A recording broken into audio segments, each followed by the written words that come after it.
Good evening, I'm Maciej Mikos and you're watching World News Tonight live from Warsaw. As the conflict between the US, Israel and Iran quickly escalates to neighboring states, thousands of foreigners evacuate from the Middle East. We'll have more on that in a moment, but first here are the latest headlines. We are certainly ready to share our expertise to help protect civilian and oil infrastructure, which, as you can see, affects the entire world. Volodymyr Zelenskyy offers to provide drone interceptors to the US and its allies in exchange for patriot missiles. Mr. President, this is not the time to look for workarounds. Poland and Polish companies, Poland Security, are eagerly waiting for the funds from the SAFE program. Poland's Prime Minister and President clash over how to finance weapon purchases. There will be no deals, no compromise. We will break the Ukrainian oil blockade by force. Hungary's energy will soon flow again through the Druzhba pipeline. And Hungary's Viktor Orban threatens Ukraine ahead of parliamentary elections next month. Operation Epicfury is quickly escalating into a broader conflict, mostly due to Iran's retaliatory strikes against US allies in the Middle East. Aaron Devon sums up the latest events on the sixth day of the war in Iran and beyond. The war in the Middle East, entering NATO territory for the first time. This is the debris of air defense missiles in Turkey, after the alliance intercepted a ballistic missile allegedly deployed from Iran, something Tehran denies. We are giving warnings in the clearest way possible for similar incidents not to occur again. NATO chief Mark Rutte, quick to step in and insist the incursion does not invoke the cornerstone Article 5. That an attack on one is an attack on all. And nobody's talking about Article 5, and the most important thing is that our adversaries have seen yesterday that NATO is so strong and so vigilant. Further east, Azerbaijan has also been caught in the conflict's crosshairs, with local officials saying Iranian drones struck Nakhchivan International Airport and a nearby school, injuring 4 people. In return for all this, to strike Nakhchivan in an ugly, cowardly and shameless manner, the stain will never be erased from their ugly and unsightly face. Earlier reports suggested Tehran could target an Azerbaijani oil pipeline that largely supplies Israel, the country that first launched regional strikes alongside the United States over the weekend. It comes as former commanding general of the United States Army in Europe warns that Iran will effectively export the war as widely as possible. I mean, they're fighting for their survival. The IRGC is not interested in negotiating. They're only interested in outlasting the United States and Israel. So they're going to use everything they can to broaden the scope of this war, to drag in more countries, to make it too expensive and uncomfortable for the United States to continue. In fact, beyond Azerbaijan and Turkey, others have been struck too, including the EU state of Cyprus, which faced an attack from the air on the island's British Air Force base. It was an isolated incident, so it was not a. I wouldn't say that it was an attack on Cyprus. Cyprus is not under attack. Even so, UK Defence Secretary John Healey arrived in the country on Thursday, with the likes of Spain, France and Italy deploying naval assets towards the east of the Mediterranean. The threats that we can expect to see, in addition to what we've already seen, will be Iranian-sponsored terrorist organizations or individuals or from a network somehow that could strike targets inside European countries. At the same time, all eyes are on the Strait of Hormuz, a major shipping lane that usually delivers about a fifth of the world's global oil and gas, and is now at a near standstill. As it stands, it is not officially closed. However, there is a sort of de facto closure of the Strait of Hormuz. Reasons for that is the Iranians are attacking or threaten to attack any sort of vessels that pass through the strait. Reports indicate some of the only vessels not targeted are those carrying a Chinese flag, with Beijing buying the most of Tehran's oil. And as Israeli forces warn hundreds of thousands of people in the southern suburbs of the Lebanese capital of Beirut to evacuate, the violent standoff in the Middle East does not appear to have an end in sight. The eruption of the armed conflict between the US, Israel and Iran has left thousands of foreigners stranded in the Middle East with limited options to leave the volatile region. Evacuation flights are underway, but crowds are still awaiting their turn for a plane to take them home. Piotr Kuchma has this report. Planes were seen taking off in Beirut as smoke billowed over buildings in the Lebanese capital suburbs. But the impact of Israel and America's assault on Iran is being felt not only across the region, but also at European airports, now filled with people who have just fled the Middle East. I live in Dubai, so the strike started on last Saturday. It was not really pleasant. Thousands of Europeans, mostly from the UK, remain stranded in the Middle East. The first UK government-chartered aircraft has finally landed at Heathrow Airport. Earlier, it had been unable to leave Oman due to security concerns. There's so many people with kids, so many people with babies. These are moments of relief in Spain and in Germany. The first aircraft commissioned by the German government arrived at Frankfurt Airport this morning, carrying mainly sick passengers, children and pregnant women. We have 2 children and one that is due in 8 weeks. And if I hadn't gotten out within 2 weeks, then I wouldn't have been able to leave and would have had to have the baby there. And this is Sofia. More than 400 Bulgarians have also returned home from the Middle East. We were in the very center, right next to the Burj Khalifa. We received alerts, went down to the parking lot and slept there all night. It was very frightening. We kept getting signals about buildings being hit. Bombs and explosions could be heard. Polish authorities are also carrying out evacuation operations. The largest numbers of Polish citizens, around 10,000, remain in the United Arab Emirates. According to Polish authorities, air traffic there is gradually being restored, with around 100 flights expected to operate daily in the coming days. We are working to ensure that as many flights as possible to Poland are included in this network of connections. Between March 3rd and March 5th, 11 flights arrived in Poland, bringing nearly 2,300 people back home. I don't even know if I want to say anything. I am still so emotional that it's hard to describe what we went through. For 4 days, we simply lived through a nightmare. After a journey like that, the phrase "home sweet home" takes on a whole new meaning. Piotr Kuchma, TVP World. Trilateral peace talks are on hold now due to the conflict between the US and Iran, says Ukraine's President Volodymyr Zelenskyy. Ukraine is willing to exchange its drone interceptors for much-needed patriot missiles currently used by American allies to counter Iran's drone strikes in the Middle East. We're going now live to our correspondent Os Katerji in Kyiv. And good evening, Os. Can you tell us more about this drone diplomacy? Well, President Zelenskyy has released several statements over the past few days discussing this.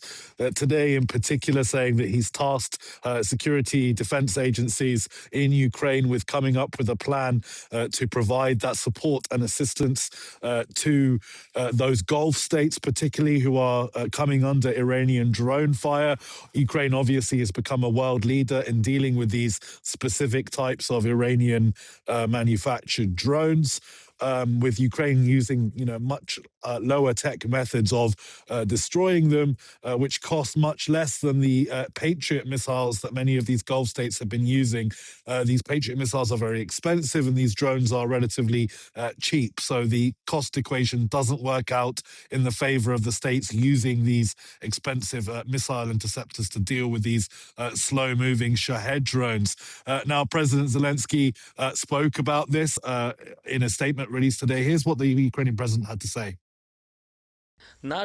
Our request is very straightforward. We would like, with the help of countries we can name and those we cannot, to cover our deficit in Patriot missiles. And in return, we can provide the corresponding number of interceptors. Yesterday, I held consultations with everyone: the Commander-in-Chief, the Chief of the General Staff, the Defense Minister, our military leadership, and our intelligence services. We have a precise understanding of how many we need and how many we can additionally and rapidly produce if we establish a dialogue with our partners. In addition, we are certainly ready to share our expertise to help protect civilian and oil infrastructure, which, as you can see, affects the entire world.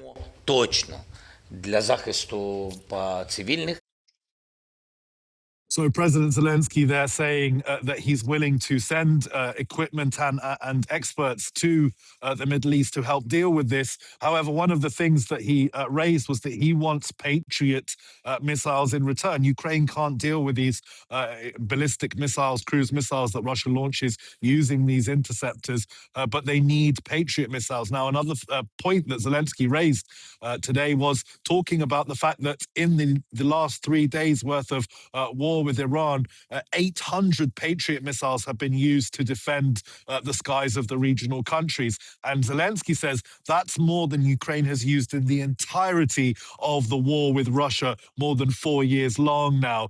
So President Zelenskyy very happy to provide these cost-effective interceptor drones, but very much Ukraine wants its own interests looked after, particularly as they are still under routine bombardment from Russia. Oz, I have one more question to you. We have learned about another prisoners of war exchange between Ukraine and Russia. Now, is this the only tangible result of the latest round of negotiations in Geneva? Well, you took the words right out of my mouth there. We've had no breakthroughs in these talks, and now the talks that were supposed to be taking place now are no longer taking place. However, we have seen 200 Ukrainian POWs return to Ukraine. President Zelenskyy very grateful, very thankful for their return. And also, he made sure to thank the United States for their mediation for this to happen. So clearly, this is a result of those recent talks. However, there have been no further results, but for those 200 or so families welcoming back their missing loved ones, they will certainly be pleased with the outcome of that so far. That was Oskar Teji reporting from Kyiv. Thank you very much, Oz. Stay safe. Poland's President Karol Nawrocki is eyeing the country's gold reserves to finance arms purchases rather than the EU's safe loan worth over 40 billion euros favoured by the government. The government, on the other hand, says he has an alternative to the European safe loan for defence programme. While the Polish government doesn't reject the idea, officials believe that more money is always welcome, but only as an addition to the safe scheme. Kazimierz Łysiak has this report. Poland's central bank is working on a national alternative to the safe loan mechanism for defense of the European Union. Poland's loan would be in some way based on its robust gold reserves. But the central bank's chairman refuses to share more details. The president and the government should be the first to hear these solutions and present their opinions. The idea for the alternative has the backing of Poland's conservative president Karol Nawrocki. He has openly criticized the EU's SAFE mechanism along with the right-wing opposition. While the SAFE program does not completely exclude purchases from outside Europe, it does limit the development of Poland's compatibility with equipment from other countries. But the centrist government of Prime Minister Donald Tusk argues the SAFE program is Poland's biggest opportunity for very preferential loans at roughly 3% interest. Warsaw can count on the mechanism's biggest chunk, roughly 44 billion euros. The bill to use these funds has already been passed by Parliament, but it requires the president's signature, and he's stalling. Mr. President, this is not the time to look for workarounds. Poland and Polish companies, Poland's security, are eagerly waiting for the funds from the SAFE program. Still, the government hasn't completely shut down the central bank's proposal. On the contrary, the ministers of defense and European affairs believe both options should be utilized. First of all, we need the quick signature for the SAFE program to have the strongest army in Europe by 2030. But we are also open to the second proposal. Any additional money for our security is important for the Polish army. We also created a reserve list. These are also the needs of the Polish army. And on the list we have projects for an amount about 20 billion euro. So if President Nawrocki has some spare money, we can use it to buy products from this list, from the reserve list. But why exactly are the Polish president and the right-wing parties opposed to the EU mechanism? The SAFE program is only meant for European defense industries. These funds couldn't be used to purchase American weapons, and the Polish conservatives like to align themselves with the MAGA movement of US President Donald Trump. President who seems to be a bit unhappy about, too close cooperation with the EU, with the fact that you cannot buy the American weaponry. The president is very much pro-American in his views and, kind of a bit Eurosceptical. So the issue is both about security and politics, but there are also technical hurdles to overcome. From the legal point of view, it's not possible, obviously, because the foreign exchange reserve, by constitution, the central bank cannot finance the needs of the government. Unless the government and the president manage to reach a compromise. But so far there's been little cooperation between the government and the presidential palace. President Nawrocki, in just 6 months in office, has already vetoed the second biggest number of bills out of all of Poland's heads of state since the fall of communism. For TVP World, Kazimierz Łysiak. Hungarian Prime Minister Viktor Orbán is threatening to use force to restore the flow of Russian oil into the country. The warlike sounding declaration comes just over a month until the crucial parliamentary election, with the opposition TISA party leading the polls. Our correspondent Andrew Sweeney reports. It's 38 days until the Hungarian general election on April 12th. The incumbent Prime Minister Viktor Orbán and his anti-EU Fidesz party are up to 20% behind in the polls to the pro-Europe alternative TISA, led by Peter Magyar. One of the main reasons why is Fidesz's poor economic performance. Economic growth has been sluggish for years, and the country has the second highest interest rates in the EU. There are many small entrepreneurs who support TISA. Corruption is a huge issue, has become a huge issue, and Peter Magyar managed to bring corruption in the center of the attention. Investors may be banking on a TISA victory. The Budapest Stock Exchange has gained more than 40% over the last 12 months. The Hungarian forint also strengthened by 10% against the dollar over the same period. Against the Polish zloty, it went up by 6%. Magyar has adopted a slew of investor-friendly policies. He's promised to unblock 20 billion euros in EU funds, adopt the euro and cut the country's deficit. He's also appointed former Shell Vice President István Kapitányi as his economics expert, part of a strategy to recruit captains of industry. They have their professional background, they have proved records of success, and on the other side, it's a purely political background. Some issues may complicate investor sentiment. Fidesz wants to make Hungary a hub for battery plants. Magyar's opposed, citing corruption concerns and environmental damage. And there's also a problem of Hungary's oil and gas imports. Hungary in the last 4 years, unlike almost all EU member states, failed to become independent of Russian resources. Oil stopped flowing to Hungary and Slovakia via the Druzhba pipeline in January. Orbán blames Ukraine and is vowing to use force to get his oil back.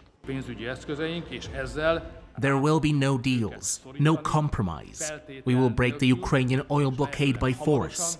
Hungary's energy will soon flow again through the Druzhba pipeline. As for Magyar, he believes the earliest date Hungary could stop importing Russian oil is 2035, at the earliest. Economically, dependence on Moscow will continue. For TVP World, Andrew Sweeney. Most EU member states reportedly reject the idea of Ukraine joining the bloc as soon as 2027, before it meets all the necessary requirements. Are Kiev's dreams of a reverse membership over? Laura Hazanov reports from Brussels. Ukraine's hopes for a fast track into the European Union are apparently stalling. Reports indicate that several European ambassadors have shot down a proposition from the European Commission that would allow Ukraine to join the bloc before completing all the necessary reforms in a model sometimes described as reverse enlargement. We discussed this topic at great length in Berlin in December and 3 weeks ago in Paris. We also told the Americans that Ukraine's accession on January 1st, 2027 is out of the question. It is not possible. The plan was meant to speed up Ukraine's accession and would potentially allow for membership as early as 2027, something Volodymyr Zelenskyy has pushed for strongly amid ongoing peace talks with Russia. But diplomats from several EU countries have made it clear they won't easily abandon the traditional merit-based system, which requires all candidates to complete all reforms before being allowed to become members. Ukraine has to deliver on fighting corruption, on strengthening the rule of law, not weakening it, and also, of course, on not just adopting legislation, but implementing the new legislation, which is in tune with the European Union's legal substance. So on all these questions, I'm afraid that jumping ahead would not serve anyone, and it also wouldn't be good for Ukraine. EU leaders are expected to reaffirm that traditional approach at the European Council summit later this month. For TVP World from Brussels, Laura Hazanov. As the conflict between the US, Israel and Iran escalates, both Russia and Ukraine are trying to make the best of the turmoil in the Middle East. And to talk about it, we're joined by Ivana Stradna, a research fellow at the Foundation for Defense of Democracies. Good evening. Good evening. Thank you very much for inviting me. Thank you for accepting the invitation. So, there have been no requests from the Iranian side. Kremlin spokesperson Dmitry Peskov stated this today. Now, is the Russian message here that Tehran would simply prefer to fight against the US and Israel on its own? Well, you know, if history is any indication, we already know how the Kremlin perceived Iran in January, but also last year when it didn't help its allies. So, of course, Mr. Peskov has to acknowledge that Iran didn't ask for help. But here is the thing. Even if Iran asked Russia for help, Russia would not be able to assist its ally because Putin is very busy in Ukraine. But there is another thing. Putin already lost its influence in Syria. We already saw how Putin treated his ally in Venezuela, and we already saw how Putin didn't help Armenia when Armenia had a conflict with Azerbaijan. In other words, the world has to be reminded, especially Russian allies, that with friends like Putin, they do not need any enemy. Right, rightly, you pointed to the fact that in the last few years, Russia was unable to help its allies, whether it was Syria, Venezuela, Armenia, or Iran now. How does it affect Russia's credibility in the eyes of its potential allies? Because about the current allies, I guess they are not very happy. Again, Putin perceives international politics through a very strategic, selfish view. And nobody should be surprised. As I mentioned, I just stated undeniable facts how Putin has been treating his allies. But here is the thing. It doesn't matter in the end of a day if Putin can launch his influence operations, let's say in the global south, portraying the West as an aggressor in this case and diverting a story from Russia. Another really interesting thing is that Putin also offered to be a mediator in this conflict. So, to me, really someone has to admire that cynicism, because it's like asking an arsonist to be the firefighter. Well, as cynical as it may be, do you think that he may succeed in this role? I don't believe, because again, he tried to mediate numerous conflicts in the past, and the only reason why he offered that is to portray Russia as a global power, to use that as a bargaining chip when it comes to negotiations with Ukraine. And the third thing is, of course, in that case, he would support the position of Iran. So nobody, trusts Putin to negotiate such a deal, but he had to offer that for the sake of offering, so he doesn't perceive completely throwing his ally under the bus. Oh, about throwing your allies under a bus, Putin has also threatened Europe with terminating the remaining gas contracts among the soaring energy prices due to the war in Iran. But would he really do it? I mean, could he really abandon, especially now, his allies, Fico in Slovakia and Orban in Hungary? Both Orban and Fico are perceived in the eyes of Putin just as assets. Don't forget that Putin was a KGB guy, which means that he perceives individuals just as assets, nothing else. So he already had a contact with Orban, and he basically congratulated Orban for his stance on Ukraine. So if it's in Russian interest to abandon Hungary and Slovakia, Putin would do it in a heartbeat. But we will see if that's going to happen, because both Orban and Fico have been used as useful idiots for Moscow, always trying to escalate in the European Union and then de-escalate and to use that as a bargaining chip. So I would not really at this moment have that gloom and doom scenario for Russian latest threats. However, when it comes to gas, Putin is trying to leverage what's happening right now in Iran, already claiming how Russian economy is going to expand. Even with that thing, I would urge Western analysts to pause for a moment and to see how this is going to end, because Russian center of gravity is indeed energy, and all of us have been hoping that Russian economy, when it comes to energy, will collapse, because that was the main pillar of Putin's financing his war. So that's precisely that Russia has been trying now to leverage, but I think it's something that we should pay attention, but not to catastrophizing in early March.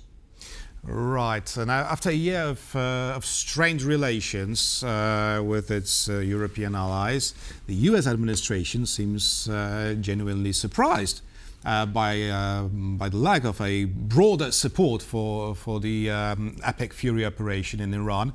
Do you think it will result in Donald Trump changing his approach towards the Europeans?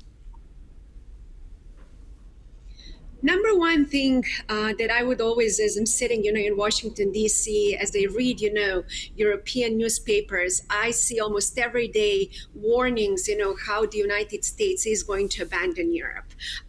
President Trump is not going to abandon Europe. He also has a transactional approach, which is a fact, and he does expect some things in return, but also he understands very well that Russia is not American ally, and he understands very well how Russia, China, and Iran are working together. So indeed, it is in American interest to support Europe. As a matter of fact, something that I'm tracking right now and worrying is about patriot systems, because we saw over the past few months how Russia has been launching awful attacks on Ukraine and their energy sector and critical infrastructure. So Putin is also hoping that President Trump will be very busy with Iran and not being able to help Ukraine. I do believe that it's tremendous. But could Donald Trump accept Volodymyr Zelensky's proposal of exchanging the Ukrainian drone interceptors for patriot missiles to protect Ukrainian cities? I don't know if that is going to happen, if that's the deal that President Trump is willing to do, but I do believe that Ukraine has a lot to offer when it comes to drone experience. So we should definitely, consider Ukrainian experience on that front. But one thing that I also want to flag is the continuation of negotiations between Russia, Ukraine and the United States is continuing. I also want to warn Washington, D.C. not to be naive and not to fall for Putin's latest threats when it comes to escalations and Putin's latest promises about offering any bargain. Because make no mistake, Putin wants to have this war as a protracted war, and he needs time to pause. And that's precisely why he is trying to use this particular moment to use Ukraine as a leverage, and number two, to buy more time and to continue. And the third pillar that I want to say, we have to understand how Putin's military is thinking about a new generation of warfare. We have to think about red team, how Russia would react right now. And something that I would like to more policymakers to pay attention to is the continuation of Russian hybrid war against Europe. Make no mistake, it is going to continue, and I'm very much worried that that can actually polarize NATO and Europe in the coming weeks and months. And I don't know what NATO's strategy is on that, but I do know that Putin has one particular strategy to outlast the West, and that's not the game that we should fall for. Ivana Stradna, a research fellow at the Foundation for Defense of Democracies, was our guest this evening. Thank you very much. Thank you very much. And thank you for watching, and stay with us for more interviews and news here on TVP World.